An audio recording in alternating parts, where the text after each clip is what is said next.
What if the person you're trying to become is already inside you, but only feels safe to emerge through a character? Welcome to the Growth Voyage podcast, the show where we explore the man's journey from approval seeking to self-led living. Today, I'm introducing a brand new series on the podcast. Through the lens of professional wrestling, we're going to explore themes such as identity, self-expression, and the gap between who we are and who we're willing to be. And by the end of this episode, I hope that you'll start asking yourself a deeper question. What part of me is waiting for permission to come out? Enjoy.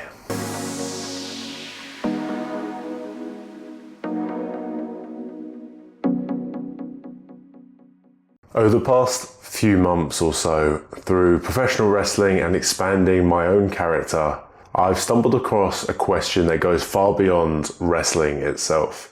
And this question inspired me to start this brand new series, where I will step into something called the Max Moody lens.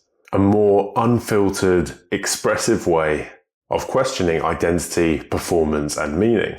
It's not a different person, but rather a different way of seeing things.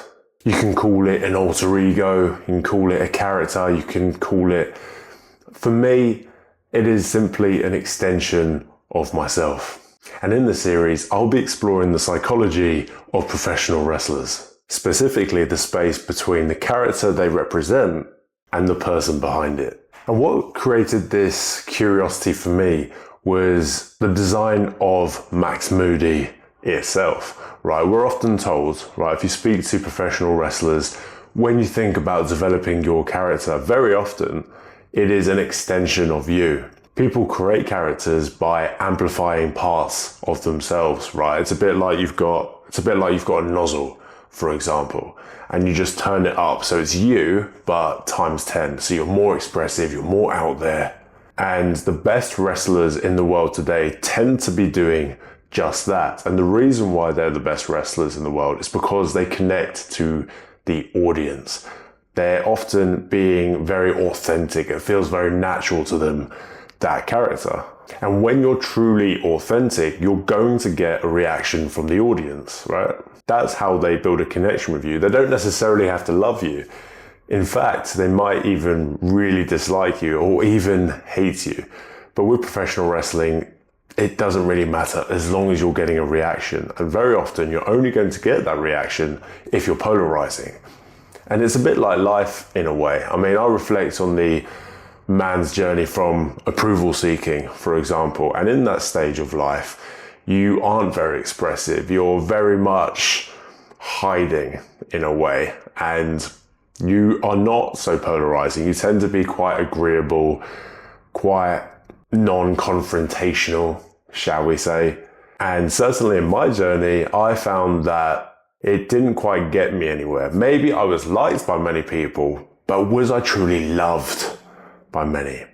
Or hated? Was I getting any type of reaction? Was I getting any type of connection? The answer was no. And very often the wrestlers who don't quite make it, my guess would be that there is a barrier to that character, to that sense of self-expression. There's something that the audience aren't quite connecting to. And so when it came to designing my own character, very often, yes, we're told to look at the parts of ourselves that are ready to sort of come out. But then even when you go into the deeper level of everything, really, you're encouraged to look at the backstory of your wrestler. Know, like, what is their story? Where did they come from? What happened in their life that led up to them exhibiting these character traits? So it goes really deep. And I imagine this is the same for all types of actors and characters that you see in films. I imagine the very best in the business will have developed a very strong connection to that character, to their story, to their traumas, whatever it may be. And when it came to my extension of myself, that's pretty much what it was. When it came to designing the Max Moody archetype, the prompts that I looked at were pretty much pointing me to me, right? When I thought of Max Moody's values, what he's passionate about, what he doesn't stand for, what he does stand for. And it made me realize a lot of this stuff which Max Moody stands for, that he feels passionately about, I do. It's just that they're not always brought up to the surface sometimes. In fact, when I look at Max Moody, as I said, he is quite literally an extension of me. He's just a more expressive, unfiltered version of me. He just says what he wants, when he wants, and he doesn't really care for the consequences. And especially being in the wrestling ring, there's something so freeing about being up there. You feel very alive. There are certainly no constraints there. And I've certainly found when I do go out to perform, there are no internal barriers. There is no second guessing. I'm just moving around and I'm just being me. I'm following my movements. I'm feeling my energy. There is no thinking. I'm just being. It feels like a very natural state or a primal state. And so when I originally looked at the differences between me, myself as a person, and this extension of me, the main thing that crossed my mind was discernment. The biggest difference isn't values. In fact, I think we share quite a lot of the same values. We look at life very similarly. Although what I found was that in my day-to-day life, I probably use discernment a lot more. I don't always speak my mind. I guess there's a part of me that feels, or it starts to think, actually, is this worth my energy? And there is that, I would say it's kind of like a discernment. Okay, are we going to voice this opinion I have about something?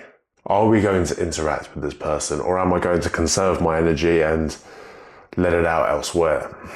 That's just one example of this gap between myself and the extension, the character. But it does make you think, with many men suppressing parts of themselves, whether it's confidence, anger, leadership, attempts at humor, telling the truth, just their overall sense of expression. You see so much suppression these days. And even in the pro wrestling world, it's very interesting to me.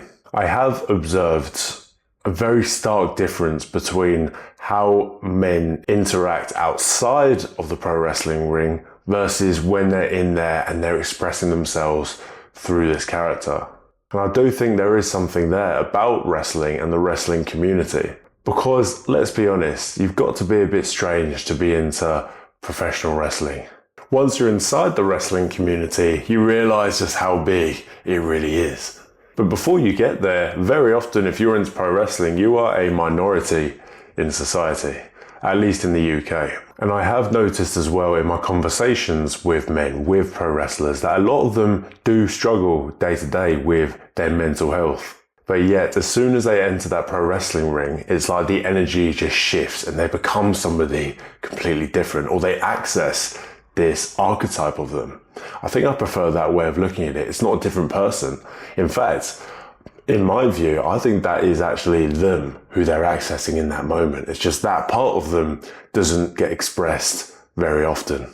And so it's almost as if, because you've being given permission to express yourself, that you can. It's a safe space that you might not get in conventional society, where, let's be honest, most people aren't really going to be aligned with your way of living.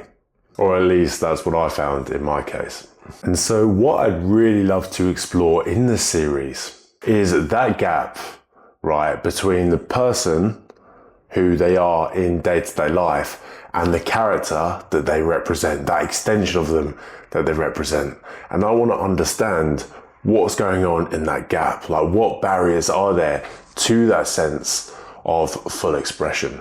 So here is a reflection I'd love to invite you to explore. It's a prompt that I used within my own community, and it was quite profound, and it really gave the guys something to think about. So I'd love to share it with you as well. Put simply, if you had a wrestling character, which parts of you would finally be allowed out? How would your pro wrestling character walk? How would he talk? How would he enter the room? What would he wear? This is a big one as well. What would he be thinking? What would he be feeling? What does he stand for? What are his values? That's a whole other conversation on the values part, right? This is an integral part of self-led living, of the man's journey. It's knowing what you stand for and where you're going. And very often, these values will be shaped by your experiences. And the more we understand our experiences and the factors that shaped us into who we are today, the more self-aware we're going to become, which will only help our own sense of self-expression. And again, it doesn't even necessarily have to be a pro wrestling character. If you go back to, I believe it's number 46 on the podcast, where we had Jamin Patel on, and he talks about how he went to Burning Man Festival and he expressed himself there. He dressed himself up and expressed himself in a way that was so freeing to him that it completely ended up changing his life, because he thought, well, I want to live every day like this. Why would I not be living at my fullest expression? What shackles are you ready to take off? What is the gap between this pro wrestler, this archetype of you, and how you're living day to day now? How can you close that gap? Why do some of these parts feel unsafe to express? Is it society? Is it your job title? Is it family? Is it your own voice in your head? Is that voice even yours? What is stopping you from living life at your fullest expression? Are you going to allow it? This is the cool thing about men's transformation. Very often people think you have to take years and years and years before you can really make a difference in your life. And yes, there's certain things where the compounding effect, taking small pieces of action every day, will make a huge difference. But in terms of your identity, you can start exploring this stuff right now. You can decide right now how you're going to enter the next room, what clothes you're going to wear, the types of connections that you're inviting into your life, what you stand for, and the life that you're going to create right now that is aligned with this character. You know this character's values now. If you're living day to day as this archetype, and you know exactly what he stands for, what he likes, what he doesn't like, how he shows up, and you start acting like that, that will act as a filter for the rest of your life. And the things that are not meant for you will naturally fall away. But the ones that are, they will stick around. When you are able to operate at your fullest expression, your life changes dramatically. You almost operate as a magnet, and you will be polarizing just like your pro wrestling character. People will drop away and some people will be magnetized by your energy. And that is the central piece to this series that we'll be exploring. The gap between the character, the archetype, and the person, which reveal the deeper questions that point to greater self-expression and the mission, the deeper purpose that arises from underneath it. If you found value in this one, support the mission. Please kindly subscribe and leave a review, as this will help the show grow, and that means that we can reach more men who are navigating that messy middle of growth and support them in leading a self-led life. Thank you so much. Take it easy, and I'll see you next time.